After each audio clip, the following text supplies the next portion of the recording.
Hello students, आज हम class 9 की साइंस की वर्कशीट नंबर 27 कर रहे हैं। ये 10 सितंबर के लिए आई है। इसमें हम पार्ट 6 उत्तक के बारे में पढ़ रहे हैं। आज का हमारा टॉपिक है विभज्योतक उत्तक। चलिए बच्चों शुरू करते हैं। ज्ञान जिज्ञासा से पूछता है, जिज्ञासा दीदी हमारी कोशिकाएं शरीर में किस प्रकार कार्य करती हैं और क्या पादपों की कोशिकाएं भी हमारे शरीर की कोशिकाओं की तरह ही कार्य करती हैं? बच्चों आपके मन में भी इसी प्रकार का प्रश्न आया होगा। पादपों की कोशिकाएं कैसे कार्य करती हैं, चलिए जानते हैं। जिज्ञासा ज्ञान को समझाती है। ज्ञान, जैसा कि तुम्हें पहले से ही जानते हो कि जंतु और पादप दोनों ही बहुकोशिक जीव हैं जो विभिन्न प्रकार की कोशिकाओं द्वारा बने होते हैं। इन जीवों में सभी कोशिकाएं सभी कार्य करने में सक्षम नहीं होती हैं। इसीलिए इन जीवों में प्रत्येक कार्य कोशिकाओं के विभिन्न समूहों द्वारा किया जाता है। एक ही प्रकार की संरचना और कार्य करने वाली कोशिकाओं के समूह को उत्तक कहा जाता है। विभिन्न प्रकार के उत्तक मिलकर अंगों का निर्माण करते हैं और विभिन्न अंगों के उत्तकों की कोशिकाएं अलग अलग होती हैं जो निश्चित कार्य करने में सक्षम होती हैं। यहाँ पर चित्र में पादप कोशिका और जंतु कोशिका का चित्र दिखाया गया है। जब एक प्रकार की पादप कोशिकाएं एक साथ मिल जाती हैं तो वो एक प्रकार के उत्तक का निर्माण करती हैं और इसका कुछ कार्य निश्चित होता है। इसी प्रकार जंतुओं में भी जब एक प्रकार की कोशिकाएं एक साथ मिलकर एक समूह का निर्माण कर लेती है तो यह उत्तक बन जाता है और ये उत्तक अलग अलग कार्य करते हैं। जब अलग अलग प्रकार के उत्तक आपस में जुड़ जाते हैं तो ये अंगों का निर्माण करते हैं और बहुत सारे अंग जुड़ने से अंग तंत्र और शरीर की संरचना होती है। मनुष्य और पादप दोनों ही में अलग अलग कार्य करने के लिए अलग अलग प्रकार के उत्तक होते हैं। जंतु उत्तकों का अधिकांश भाग जीवित होता है। उन्हें ऊर्जा की आवश्यकता भी अधिक होती है तथा इनकी कोशिकाओं की वृद्धि भी एक समान होती है।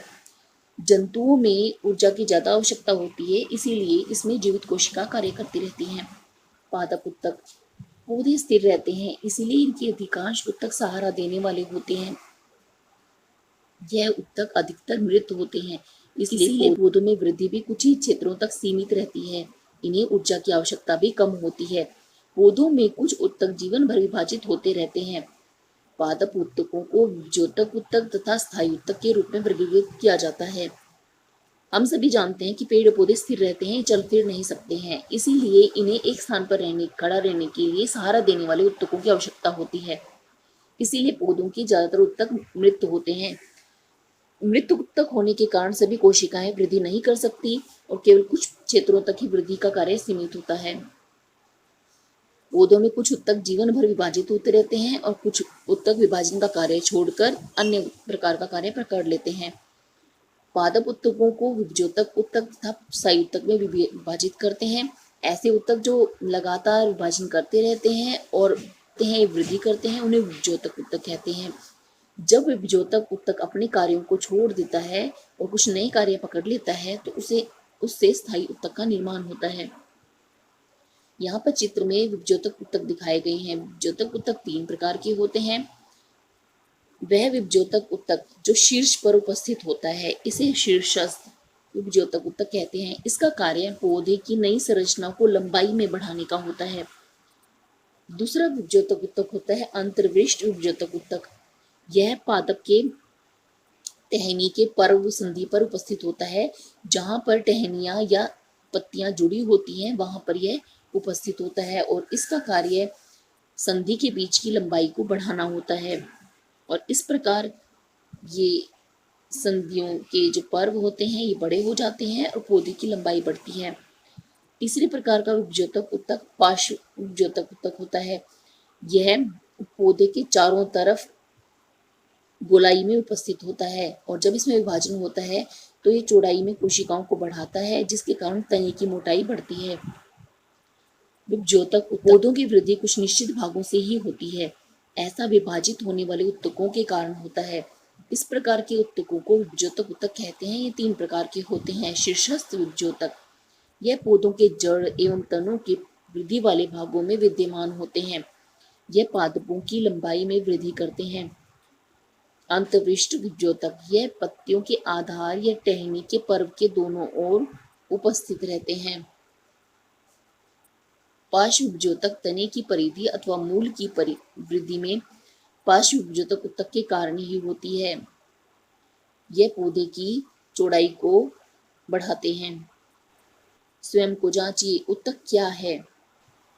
जीवों में प्रत्येक कार्य कोशिकाओं के विभिन्न समूह द्वारा किया जाता है। एक ही प्रकार की संरचना और कार्य करने वाली कोशिकाओं के समूह को उत्तक कहते हैं। पादप उत्तक एवं जंतु उत्तकों में कोई दो अंतर लिखिए। जंतु उत्तकों का अधिकांश भाग जीवित होता है। पादप उत्तकों का अधिकतर भाग मृत होता है। जंतुओं की कोशिकाओं में वृद्धि एक समान होती है। पादपों की वृद्धि कुछ ही क्षेत्रों तक सीमित रहती है। उपजोतक उत्तक के प्रकार और पौधे में उनकी स्थिति दर्शाइए। आपको इसके लिए चित्र बनाना है और ये पॉइंट्स आपको इसमें लिखने हैं। ज्योतक उत्तकों के कोई दो गुण बताइए। ज्योतक उत्तक के गुण। इन उत्तकों की कोशिकाएं निरंतर विभाजित होती रहती हैं। इनके पास बहुत अधिक कोशिका द्रव्य होता है। पतली कोशिका भित्ति और स्पष्ट केंद्रक होते हैं। इनमें रसधानियां नहीं होती हैं क्योंकि ये सिर्फ विभाजन का कार्य करते हैं। कुछ निश्चित भागों में ही उपस्थित होता है। यह पौधे की लंबाई बढ़ाने में या इसकी तने की परिधि बढ़ाने में मदद करता है। आज की वर्कशीट में बच्चों में इतना ही करना है। जल्द ही नेक्स्ट वर्कशीट के सॉल्यूशन के साथ मिलेंगे।